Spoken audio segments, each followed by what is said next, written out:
Do you like anime RPGs?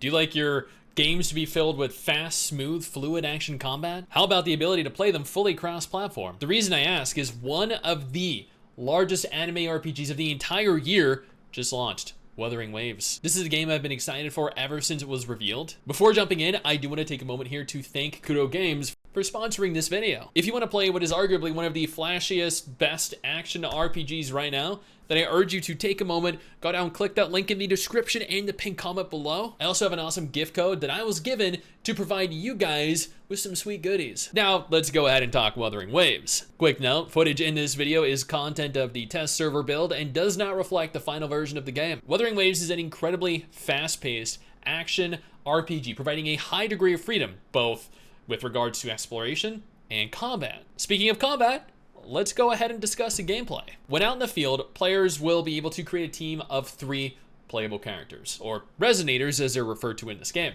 taking direct control of one resonator at a given time. You'll be able to switch resonators at will by clicking the number associated with their position towards the right of your screen. This is where you're going to need to pay attention though. Switching between resonators is a core part of the gameplay. The developers have crafted unique intro and outro skills for every single resonator that can deal immense amounts of damage. Some of these skills are even a benefit to other resonators, providing important buffs like an increase to attack or damage, meaning clever use of abilities and synergizing resonators will allow for some great combinations. Every resonator has their own weapon.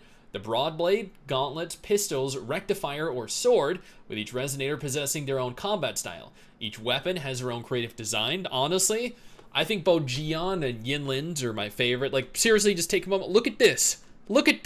Seriously, look at that. It's a freaking hand. Like, her weapon is a freaking hand. Where Wuthering Waves shines, though, is its dodging and parrying system.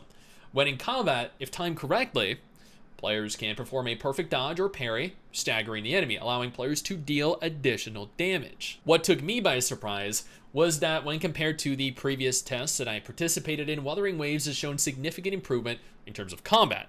I remember during the first test phase how dramatically the camera would shake. And sure, while it did add a considerable sense of immersion, let's be honest, engaging in real combat would feature a lot of shaking. I know it invoked a sense of dizziness. This was remedied, as now, during giant boss battles, there will be a combat perspective effect. There are aerial targeting optimizations that prevent disengagement, allowing for much more fluidity. The dev team managed to retain a sense of realism brought by the camera while simultaneously reducing discomfort caused by the excessive shaking for players. Expanding on the gameplay a little bit, there is a lot to do in game. There are large-scale boss monsters to engage that all feature their own distinct mechanics, abilities to dodge, attack patterns to learn. Some of these can be very difficult and definitely require attention to overcome. The devs took the time to design a variety of different monsters based on the unique characteristics of the different regions that you'll explore, with the addition of many new monsters since the last test phase. In addition to the combat, there's another feature that I would like to touch on, an interesting aspect of Wuthering Waves, their echo system. This functions similarly to gear. Echoes are an important part of building your resonators the right way, providing numerous beneficial effects. As you can see, each echo has been categorized into 4 different rarities: green, blue, purple, with the rarest being these golden echoes. There are also very rare echoes that allow you to utilize a specific echo transformation ability as an additional means of overworld exploration, not limiting echo use to battle. Seriously, like, just check out how smooth I look.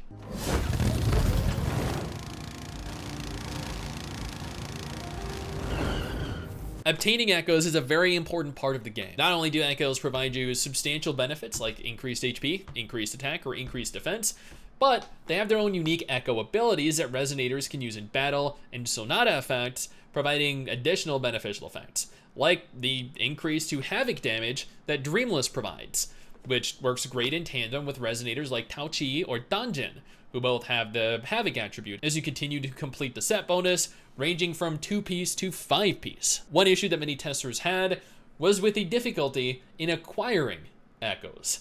This is one of the areas that Kudo agreed definitely needed improvement, and thus taking player feedback into consideration, they not only improved how you go about obtaining them, but they reduced the pressure players had when it came to upgrading them as well. These changes were a significant improvement, and have made farming echoes a much easier, much more enjoyable activity. I honestly think the echo system provides players an incredibly unique, non-limiting means of improving their resonators with a deep degree of customization, and I think it has a lot of potential long-term. Speaking of improvements that have been made to the game, a lot has changed. They made alterations and improvements to story cutscenes. They reworked 90% of their core story, their voice lines, the storyboarding, side quests, and every single cinematic in the game was remade from the ground up, including the addition of the story skip function. A lot of changes have been made to sound effects, aiding in increasing both immersion and realism. They've reworked parts of the echo system, even implementing new echoes into the game. They've rebalanced resonators, altered entire skill sets to make them feel better, with general optimizations being made to animations, especially when climbing, along with adjustments to the shakiness of the camera. They fully implemented English, Japanese, Korean, and Mandarin voiceovers, including making optimizations to semi-static cutscenes so the characters feel more animated, more real. Honestly, a lot has changed, and I think you should take the time to experience all of this yourself. Again, using my link down below. Go ahead and try it out. This is honestly a very fun game to play, and I can't wait to continue my journey across Solaris 3, hopefully with you guys. Maybe, I don't know, even meet up with a few of you, play some multiplayer together.